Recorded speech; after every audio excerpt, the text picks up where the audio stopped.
একটা কথা বলি, আপনারা সবাই আমাদের ভাই। জুলাইয়ের সাথে যদি গাদ্দারি করেন, আমার বাপেও আমার বাপ না, ঠিক। আমার মা আমার মা না, আমার সন্তান আমার সন্তান না, ঠিক। আমরা শহীদ পরিবারের সাথে ওয়াদা করেছি, কমপক্ষে 20 জন মা আমাদের মাথায় হাত রেখেছে। শহীদ আবু সাঈদের মা রেখেছে, শহীদ আব্দুল্লাহ বিন জাহিদের মা আমাদের মাথায় হাত রেখেছে। ফামিনের মা পরশু এসে বলেছে, বাবা যতদিন আন্দোলন করবা, 2টা ছেলে আল্লাহ দিছে, একটা শহীদ হইছে, আর একটা তোমাদের হাতে দিয়ে দিলাম, ও সকল প্রোগ্রামে আসবে, আমিও আসবো। বিচার না কইরা আল্লাহর কসম তোমরা রাস্তা থেকে ছাড়বা না। আমরা ওয়াদা করেছি, আমরা এই বিচার না দেখা হয়তো আমাদের লাশ যাবে আমাদের বাবা মায়ের কাছে, অথবা বাংলাদেশে গণহত্যার বিচার হবে। এর আগে আমরা ছাড়বো না। আমাদের এনসিপির ভাইদেরকে জিজ্ঞেস করি, জুলাই জনতাকে নিয়ে তোমরা একটা দল করতে পারো নাই কেন? জবাব দাও। কেন আজকে 2-3টা দল হইতেছে? তোমরা একটা করছো, শুক্রবার আর একটা হবে, পরশু আর একটা হবে, কেন?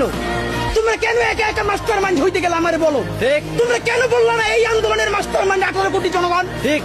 তোমরা কেন বলো না এই আন্দোলনের মাস্টার মাইন্ড সেই শহীদ আনাস, ওয়াসিম, মুগ্ধ, সকলে মাস্টার মাইন্ড? আমরা সবাই জুলাইয়ের খাদেম। নতুন শুরু করছে, কতদিন বলে এই আমার ইমাম, কতক্ষণ বলে ও আমার ইমাম, আমরা জানাই রে এই জুলাইয়ে বাংলাদেশে কোনো ইমাম নাই। এই জুলাই হয়েছে উপরে আল্লাহর রহমতে, আর আমরা 18 কোটি জনগণ এই জুলাইয়ের খাদেম। ঠিক।